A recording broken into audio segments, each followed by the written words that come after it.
Hello everyone, welcome to another video. So we were doing our G paper, that is Understanding International Relations. तो इस paper में already मैंने unit 1 complete cover करवा दिया है। मैंने यूनिट 1.1, 1.2, 1.3 पे कंप्लीट वीडियो एनालिसिस डाल रखा है, तो अगर आपने उनको नहीं देखा तो प्लीज़ जाके उसको वॉच कर लो। And now we are on unit 2। तो यूनिट 2 में मैंने आपको 2.1 में आपको जो रीडिंग सजेस्ट की गई है उसमें से मैंने एक यूनिट पे ऑलरेडी वीडियो डाल रखा है, दैट इज़ मैंने डेविड हेल्ड वाली जो रीडिंग है आपकी the territorial state and global politics उस पर ऑलरेडी वीडियो अपलोड कर रखी है।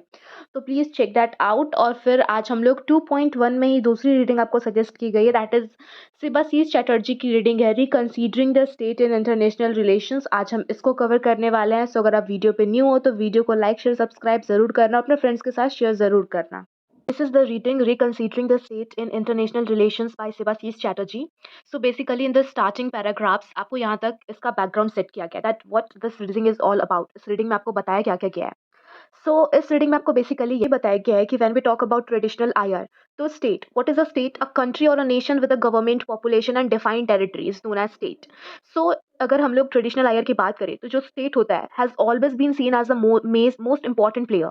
फॉर एग्जाम्पल थ्योरीज जैसे कि अगर आप रियलिज्म नियो रियलिज्म की बात करो तो वो बोलते हैं कि स्टेट एक चेस पीसेस के लाइक है, like they compete for power security and influence. तो ये जो अप्रोच है ये स्टेट को as a main decision maker बना देता है in the global politics. But over time बहुत सारे स्कॉलर्स ऐसे they begin to question this idea, they argue कि ये जो फोकस है स्टेट पे ये बहुत ज़्यादा नैरो हो जाता है कि अगर आप सिर्फ स्टेट पे ही फोकस करो। और ये जो है ये हमें नहीं बताता है कि वर्ल्ड कैसे वर्क कर रहा है आज, बिकॉज उनका मानना ये है कि स्टेट के अलावा भी अदर एक्टर्स है like international organisations, example UN, बहुत सारी कंपनीज है, इवन एनजीओज है, इवन इंडिविजुअल्स है, वो भी एक बिग रोल प्ले करते हैं इन शेपिंग ग्लोबल इवेंट्स। तो यू जस्ट कांट से कि जो मेन सेंटर है वो हमारा स्टेट है, वही हमारा मेन डिसीजन मेकर है ग्लोबल पॉलिटिक्स में, बिकॉज अदर एक्टर्स भी इसमें इन्वॉल्व हैं। और ये कुछ जो स्कॉलर्स है वो ऐसा क्यों सोचते हैं कि स्टेट जो है वो आईआर का कोड है, क्योंकि ट्रेडिशनल व्यू के अनुसार स्कॉलर्स जो भी इस आइडिया को सपोर्ट करते हैं वो रियलिस्ट है। वो बिलीव करते हैं कि स्टेट का जो कंट्रोल है वो इंपॉर्टेंट सोर्सेज पे है, जैसे कि मिलिट्री पावर, लॉज, इकोनॉमीज।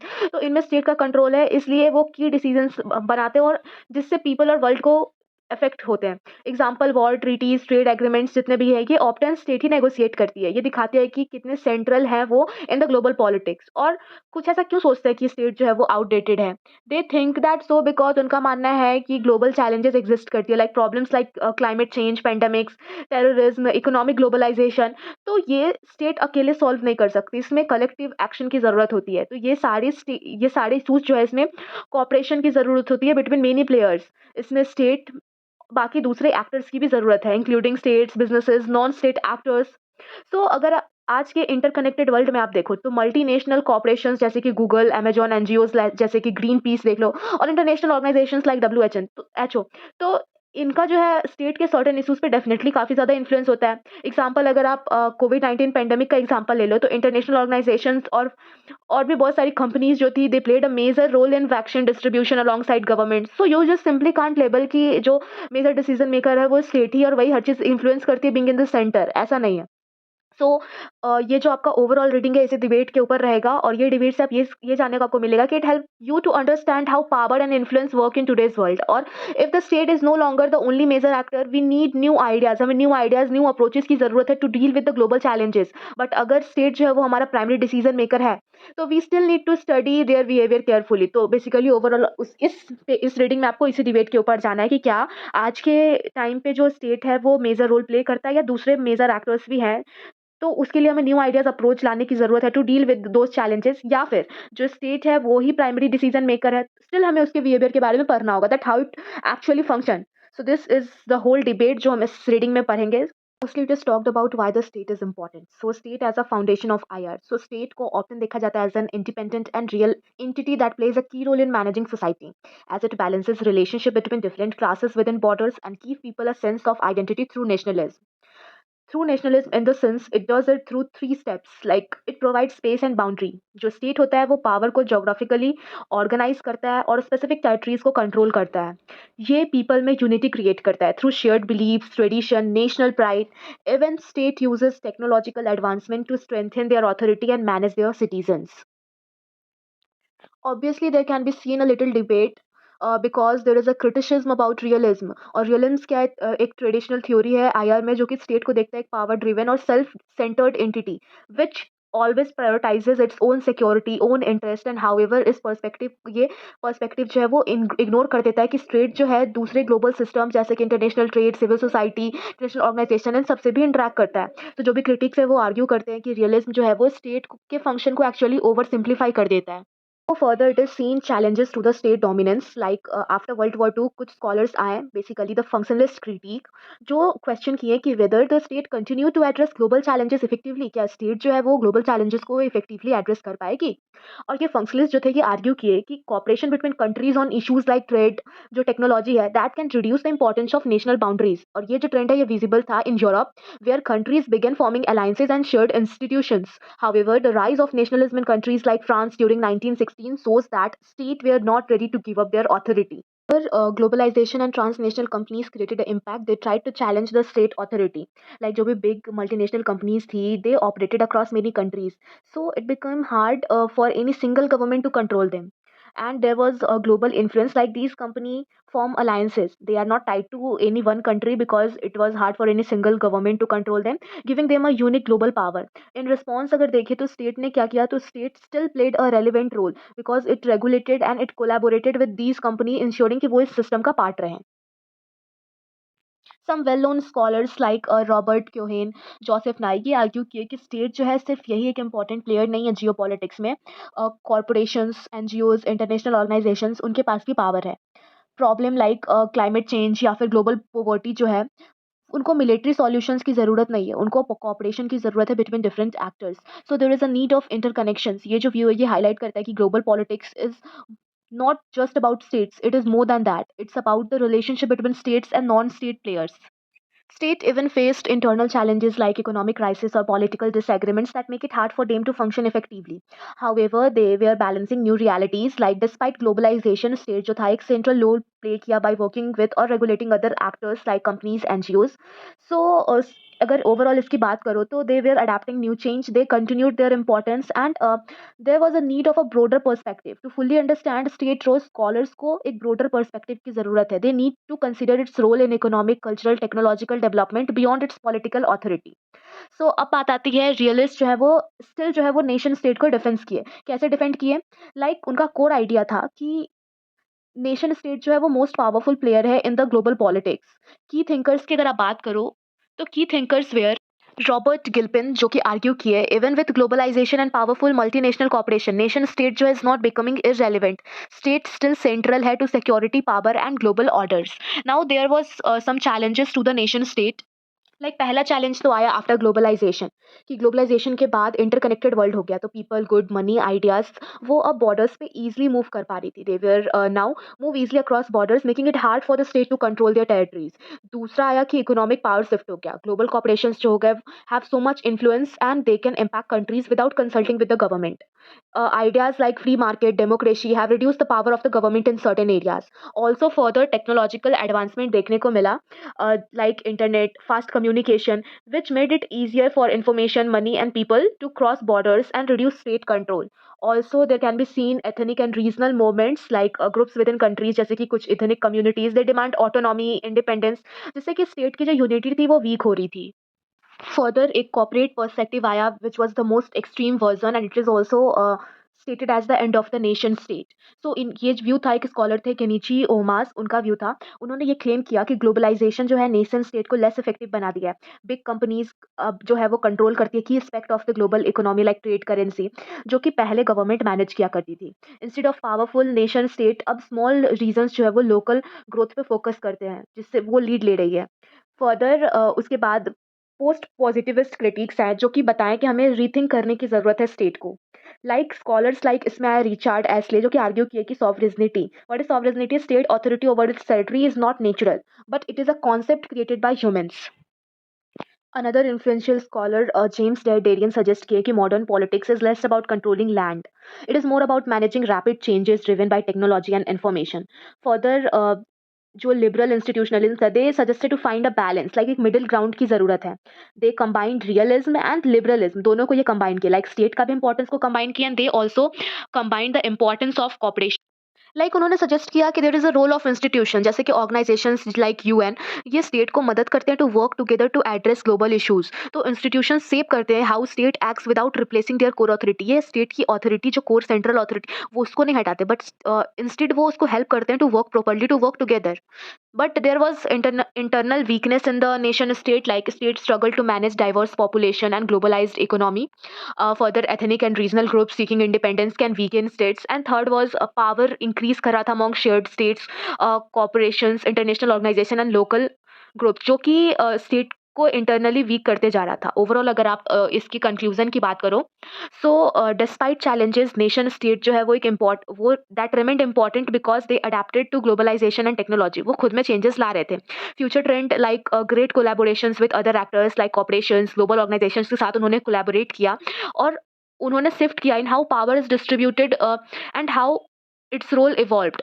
इन शॉर्ट अगर आप बात करो तो ग्लोबलाइजेशन और अदर चैलेंजेस दो हैं that challenged the nation state, but still it adapted and remains central to the global politics. Now comes the topic, the legitimacy of the state. The legitimacy of the state or its right to rule has been questioned a lot. Some people argue that state जो है is no longer as important as it used to be, especially in the context of international relation. However, जो writer है वो disagree करते हैं इससे. With this idea, वो believe करते हैं कि state still plays an essential role in politics and society.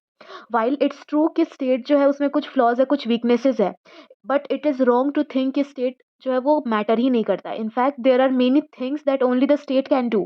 No other organizations can take over its function. State का जो लेजिटिमेसी है वो उसकी अथॉरिटी और सॉवरेनिटी से आता है। Sovereignty is the power of the state to control its territory and the people within it. So critics जो है वो आर्ग्यू करते हैं कि सॉवरेनिटी क्या है, तो एक प्रॉब्लम है because it gives the state full control over political authority and human identity with in its border. The challenge comes in trying to balance the state role inside its own borders with the chaotic and lawless environment outside. But the failure to balance these two things, what happens inside the state and what happens between the state, has led to ethical concerns about the role of state in the global politics. However, there is a concept of sovereignty, that sovereignty is crucial to understand why state even exists.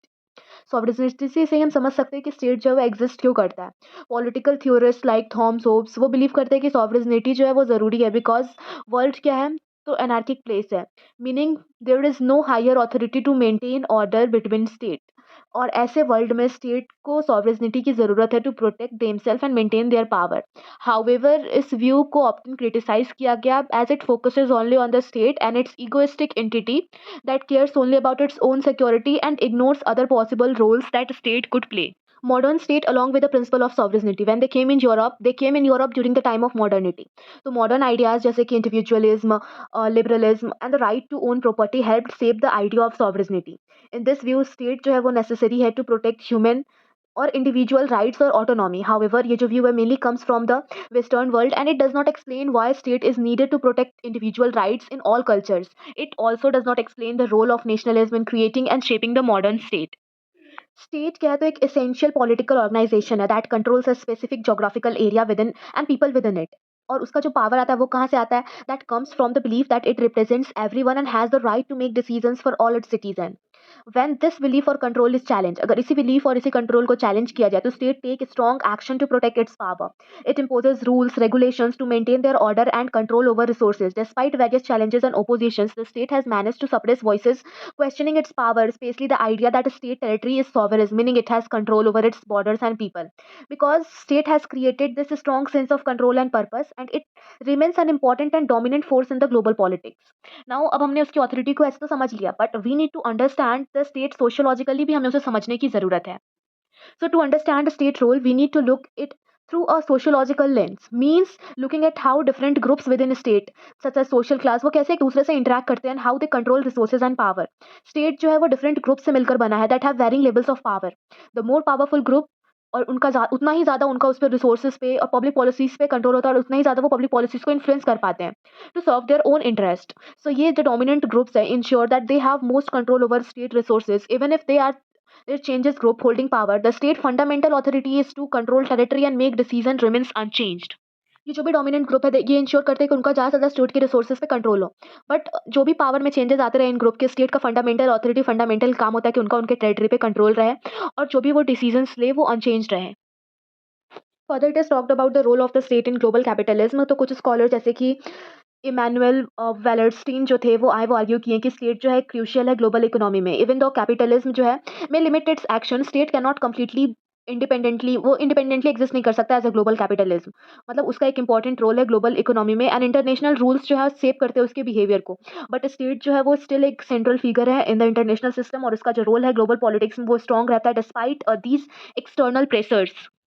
Further it is talked about the structural power of the state, कि state जो है वो अपना power internationally तो maintain करता ही है, but it maintain the power internationally using its structural power. Structural power क्या होता है? Structural power of the state means कि स्टेट जो है वो ग्लोबल सिस्टम को इन्फ्लुएंस कर सकता है, not just through direct control but by creating rules institutions that save global relations. Scholars जैसे कि स्टेफन क्रैसनर या फिर सुजैन स्ट्रेंज की बात करो तो वो उन लोगों ने एक्सप्लेन किया है that how state uses their power in these indirect veg.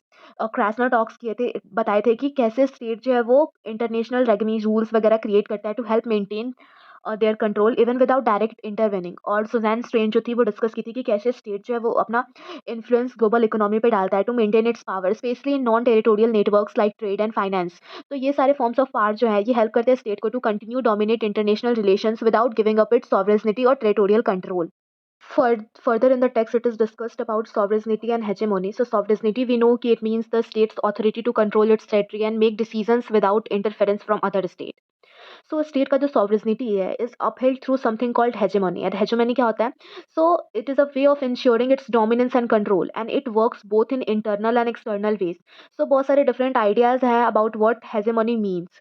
सो पहला है ग्रामसियन हेजेमनी। तो ये आइडिया जो है ये बोलता है कि hegemony is just about using force और कोहर्जन टू कंट्रोल पीपल। इसका मतलब सिर्फ फोर्स यूज करके कोहर्जन रूल्स वगैरह से पीपल को कंट्रोल नहीं किया जा सकता। इंस्टेड जो स्टेट है वो पीपल का कंसेंट लेता है by sharing their beliefs values, और it is about convincing people that state action are right and just.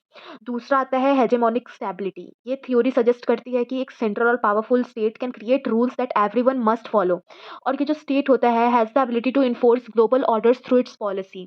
Third आता है एस्लेस व्यू ऑफ हेजेमोनी, जिसमें कि रिचार्ज के एस्ले स्कॉलर ये डिफाइन करते हैं हेजेमोनी को as a way certain the way certain practices became norm in the society, and defining what it means to be a sovereign state is about how state presents themselves and act according to these acceptable practices. So state जो है इन सारे hegemony को use करता है to protect its power. It does this by limiting the role of other institutions such as businesses, organizations in governing society. While not all state act aggressively towards other, they all work to maintain their sovereignty and control. So their main goal is to maintain sovereignty and control and to protect their power and authority. Further, it is discussed about the state's relationship with the civil society. And what is civil society? So, civil society is the collection of organization, institutions, and social group outside the state. So, state relationship with civil society is very important. Civil society is where different interest ideas come together, where disagreements are discussed, where a group forms into influence politics. So, Antonio Gramsci एक important thinker है, so he made distinction between two labels, that is एक तो political society जो है, इनमें क्या distinction है? So civil society is where social ideas are shaped, और political society is where state exercises direct control. तो ग्रामस्की जो है वो बिलीव करते हैं कि सिविल सोसाइटी जो है वो क्रूशियल है, क्योंकि यहाँ पे पीपल जो है अपने आइडियाज का डिबेट करते हैं, वो अपने डिस्टिंक्ट आइडियाज एक्सप्रेस करते हैं और वो सपोर्ट बिल्ड करते हैं for changes. Civil society can act as a check on the state power as it provides a space for people to protect their value and to ensure its democratic processes without being controlled by the state. So it prevents the state from being too powerful, too oppressive. However, जो civil society है वो ये नहीं चाहता कि वो state को destroy करे, rather वो चाहता है कि एक बैलेंस हो. Both state and civil society need to work together in a way that ensure power जो है मिसयूज उसका कोई ना करे. So there need to have a balance कि दोनों स्टेट और सिविल सोसाइटी टुगेदर अच्छे से वर्क कर पाए और पावर का इन दोनों में से कोई भी मिसयूज ना. Another topic is state and political economy challenges and responses.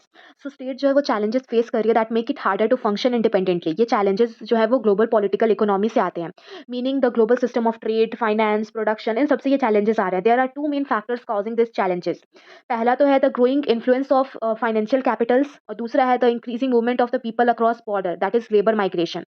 So there is a growing role of financial capital. Financial capital क्या होता है? तो it refers to the money investment that is used to create profit. Over time time financial capital जो है वो बहुत ज़्यादा powerful हो गया है and that is less controlled by individual countries. There is a problem for the state. ये problem है स्टेट के लिए. क्यों? क्योंकि ये रिड्यूस कर देता है स्टेट का ability to manage its economy and make decisions about economic policies. World war 2 के बाद मेजर 3 चेंजेस देखने को मिले in the global financial system. पहला चेंज तो ये था कि जो यूरो करेंसी मार्केट है वो ग्रू किया, विच मीन कि जो फाइनेंशियल ट्रांजेक्शन है वे are happening outside the control of national government. और दूसरा ये कि मेनी थर्ड वर्ल्ड कंट्रीज जैसे कि Latin America fail into the डेब्ट, leading to more influence from international finance institutions like IMF, that is International Monetary Fund, World Bank. So ये सारे institutions जो है they have a lot of power in deciding how economies should function. और तीसरा ये कि Japan जो है वो वर्ल्ड टॉप फाइनेंशियल पावर बन गया, replacing the United Nations. This mark the beginning of the global financial system where international investor और लार्ज कंपनीज जिसमें जिनको ज़्यादा पावर हुआ करती थी. तो ये जो ग्लोबल फाइनेंशियल सिस्टम है ये कॉन्फ्लिक्ट क्रिएट कर दिया है, क्योंकि स्टेट जो चाहती है to control their own territory and economy, but financial capital जो है वो फ्रीली मूव करना चाहता है cross border without restriction. So this mismatch इनके कारण it is hard for state to maintain control over their economies. And how financial capital is affecting the state. तो despite the growing power of the financial capital, state जो है वो disappear नहीं हुई है. Instead state has had to adjust its role in the economy, क्योंकि state हमेशा अपने रोल को एडजस्ट करती रहती है, हमेशा सिचुएशन के अकॉर्डिंग वो चेंज करती रहती है. So state power to plan and manage the economy is weaker now, but it still plays a crucial role. Government जो है वो अडेप्ट कर रहे हैं न्यू सिचुएशंस को by focusing on managing new ideas in the economy, even though जो financial capital है move freely और quickly than before. So state भी अडेप्ट करती जा रही है और इवन जो फाइनेंशियल कैपिटल है वो अपना पावर इंक्रीज करते जा रहा है. The way things are produced around the world is changing. In past, large companies जो होती थी वो strict rule follow करती थी for organizing production. But now it is more flexible. Many companies now rely on a small core groups of permanent employees जो कि control करते हैं उनका key functions like finance, management, while larger groups of temporary and peripheral workers do the rest. This means कि बहुत सारे workers around the world are having less secure jobs and their ability to bargain for better condition is weaker. Another major change ये आया is the rise of the global finance. Global finance refers to the movement of money across countries for investment purpose. और ये जो है बहुत ज़्यादा important हो गया आफ्टर वर्ल्ड वॉर 2, जब ग्लोबल इकोनॉमीज जो है वो रिकवर की, कंट्रीज जो है वो नियो लिबरल पॉलिसीज अडॉप्ट की that open up market for foreign trade investment. तो today most powerful kind of finance जो है वो एक्सक्यूलेटिव फाइनेंस है, जिसमें कि making quick profit from buying and selling financial assets like stocks, bonds, ये अभी इस पे ज़्यादा फोकस किया जा रहा है. दिस काइंड ऑफ फाइनेंस ये बहुत ज़्यादा हार्डर होता है to control because it can move quickly and it is not tied to real production. So इस फाइनेंस के साथ मेजर प्रॉब्लम क्या है that it is not tied to actual production of goods और services. Finance wants to move freely across border to find best profit, but production need stability and time to develop. So इसलिए tension create हो जाता है between the need of production and the demand of the global finance, which often result in problems like high unemployment, economic recession, and a slowdown of the industrial production. सो अगर हम बात करें कि state की power जो है वो week कैसे हुई. सो स्टेट की जो पावर है वो स्पेक्यूलेटिव फाइनेंस के आने से वीक होने लगी, क्योंकि the rise of speculative finance has weakened the state control over economy in two ways. पहला तो जो developed countries थे like those in the G7 have not been able to control the flow of money and limits its movement. और दूसरा कि capital flight refers to money leaving a country in search of better return elsewhere. So this hurt nations economy, like especially in industries like manufacturing, reduce the state ability to manage its own economy. As a result जो international finance interest था, जिससे जैसे कि large companies, investors, that control money are becoming more powerful, और जो state की ability है to make decision for its own people वो कम होती जा रही है. So there is a growing belief कि स्टेट जो है वो अब उसका अपने इकोनॉमिक प्रोसेसेस पे कंट्रोल जो है वो नहीं रहा, and that decision are becoming made by the global finance players in state. But we know कि जो स्टेट है वो अपने पावर को एडजस्ट कर लेती है, वो अडेप्ट कर लेती है according to the situation. So global interdependence और स्टेट के कंट्रोल की अब बात करते हैं. सो हमें पता है कि while there is an increasing sense of global interdependence where countries are more connected to each other and they rely on each other for resources and trade. बस इसका ये मतलब नहीं कि स्टेट का अब कोई ज़्यादा मतलब रह ही नहीं गया है, कि वो मैटर ही नहीं करता. ग्लोबल इंडिपेंडेंस है बट वो सजेस्ट करता है कि कंट्रीज को कॉपरेट करना है across border without being limited by political boundaries. But state जो है वो स्टिल एक इंपॉर्टेंट रोल प्ले करता है इन supporting global finance system. State क्या करता है, वो पॉलिटिकल और मिलिट्री सपोर्ट प्रोवाइड करता है for the growing global financial system, ताकि उसके फंक्शन में वो हेल्प कर सके. Therefore even though there are global connections between economies, state जो है एक इंपॉर्टेंट रोल प्ले करता है in managing these connections and ensuring कि इंटरनेशनल फाइनेंस जो है वो स्मूथली रन करे. Another problem comes is the decline of the labor unions. Like जो power of organised labours like workers का जो यूनियन है वो डिक्लाइन करते जा रहा है। वो इसलिए हो रहा है क्योंकि सेवरल फैक्टर्स है इसके पीछे, such as rising unemployment, reduction in the state role in managing important industries. One of the main reason for this is कि capital that is money and business वो बहुत ज़्यादा मोबाइल हो गया है and can easily move across border. और while unskilled जो labours हैं, जो कि विदाउट कोई स्पेशलाइज स्किल के हैं, वो ईजिली मूव नहीं कर सकते। This has led to marginalisation of labour और स्पेशली इन पुअर कंट्रीज, इसलिए वो ज़्यादा सफर कर रहे हैं और इसलिए उनका डिक्लाइन होते जा रहा है। Transnational corporations जो है they plays a big role in this. They can easily move their factories to place where labor is cheaper and they can use their power to threaten workers or even bribe government to keep labor costs low. So this has created a divided society with a small group of highly skilled professional at the top and much larger group of impoverished or low skilled lower at the bottom. So ये जो skilled professionals है often work together across countries, strengthening the power of global capital, that is the wealth of the multinational companies, and maintaining the global power structure. सो इसका जो है state पे काफ़ी impact पड़ा, like the weakening of the labour organisation affected the state in 3 ways. Like government जो है वो अपना इन्वॉल्वमेंट कम कर देती है। लेबर पावर अगर लेबर जो है वो अपना पावर जो है लूज़ कर देता है, तो गवर्नमेंट जो है वो अपना इंडस्ट्रीज़ में ज़्यादा इन्वॉल्व होना बंद कर देती है। ये एक न्यू माइंडसेट क्रिएट कर देता है जहाँ पे कैपिटलिज़्म जो है वो उसको पॉजिटिवली देखा जाता है और लेबर को नेगेटिवली देखा जाता है, because there is a less organised protest. जो ओपोज़िशन है फ्रॉम वर्कर वो भी कम है। तो society become less ideological and more focused on business. Second is labour migration. With few opportunities for workers, many people जो है वो पुअर कंट्री से वेल्थियर कंट्री में जाने लगते हैं in order to find work. Like this migration changes the makeup of a country specially in Asia, Africa, Europe and create challenges for the government, क्योंकि जो लेबर है वो माइग्रेट करने लगे हैं in search of a better work. Third is the loss of connections to national values. जो skilled professionals हैं who are a part of the global elite often do not feel strong connections to their home countries. इस वजह से जो foundation है society का जहाँ से वो आए हुए हैं वो वीक हो जाता है और ये स्टेट की एबिलिटी को प्रॉपर्ली फंक्शन करने में ये कहीं न कहीं उनको थोड़ा-सा हर्ट पहुँचाता है, कहीं न कहीं उसको थोड़ा हैम्पर करता है। Now state's role in globalisation, कि इवन दो जो स्टेट है उसका जो पावर है वो वीक होते जा रहा है in some ways, but still it is active to participate in global shifts in 1970s। अगर स्कॉलर रॉबिन मुर्ले की बात करें तो उन्होंने एक्सप्लेन किया है कि rise of global businesses was supported by policies of the nation state. Even when US जो था वो अपना कुछ फाइनेंशियल पावर खो दिया था, तो उस टाइम स्टेट कंटिन्यू किया था कि उसको सपोर्ट करे the growth of the global capital. Another scholar Robert Cox वो डिस्कस करते हैं the role of the state in globalisation. वो आर्ग्यू करते हैं कि स्टेट जो है स्टिल इंपॉर्टेंट है in managing global businesses and economic growth. कैसे कि जो ग्लोबल इकोनॉमी है वो शिफ्ट कर गया है from national economy to world economy, but state जो है वो स्टिल एक की रोल प्ले करता है in both domestic and international processes. Even though state जो है उसका पूरा कंट्रोल तो नहीं है over it's economy, but still it remains essential because it manages capital, कि क्या वेल्थ हो रहा है, क्या इन्वेस्टमेंट हो रहा है, and keeping the global economy running, and ये इसको स्मूथ फंक्शनिंग करने में भी हेल्प करता है। Next topic is global communication and political state. तो इस टॉपिक में हमें बताया जाता है the relationship between technology and nation state system. So nation state system क्या है, तो आइडिया की जो कंट्री है वो इंडिपेंडेंट है उनके खुद के गवर्नमेंट के साथ, बट इसका ये मतलब नहीं है कि अगर टेक्नोलॉजी में चेंज आता है या फिर कम्युनिकेशन सिस्टम में चेंज आता है तो स्टेट में कोई फर्क नहीं पड़ेगा। इवन क्या होगा कि अगर टेक्नोलॉजी में चेंज आ रहा है तो नेशन स्टेट सिस्टम जो है उस चेंज को वो अडॉप्ट करेगा। अगर technology has life of its own meaning, it develops on its own and influences many different factors. This make it clear कि जो डिफरेंट हिस्टोरिकल पीरियड थे can be link to technologies that were used at the time. For example अगर earlier time की बात करें तो monarchical empires exist करते थे, they relied on simple technologies. However जो इंडस्ट्रियलाइजेशन हुआ उसके बाद मॉडर्न नेशन स्टेट इमर्ज किए and now they are using technology like railways, postal system, even telegraphs. तो वही बता रहा है कि ऐसा नहीं है कि जो नेशन स्टेट सिस्टम है उसमें फ़र्क नहीं पड़ता। टेक्नोलॉजी जैसे चेंज हो रहा है वैसे-वैसे वो यू अपने आप को यूज़ टू करते जा रहा है, वैसे-वैसे वो एडजस्ट करते जा रहा है उसमें। सो इन 20th सेंचुरी की बात करें तो न्यू एडवांसमेंट आया in communication and information technology that started to challenge the traditional nation state system. For example the use of satellite made it possible for the communication to happen instantly, होने लगा communication across long distances. So this was a huge shift because satellites जो होते थे वो countries में borders बन देते, which is most likely important when it come to communication. Now, one of the important point about technology is that it is not tied to any particular ideology. Technology जो है वो neutral है, meaning it does not favor one type of government or one type of system over another.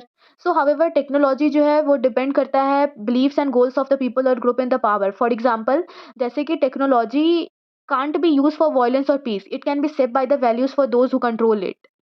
So technology जो है किसी एक चीज़ को तो फ़ेवर नहीं करता, एक टाइप ऑफ गवर्नमेंट या सिस्टम को फ़ेवर नहीं करता।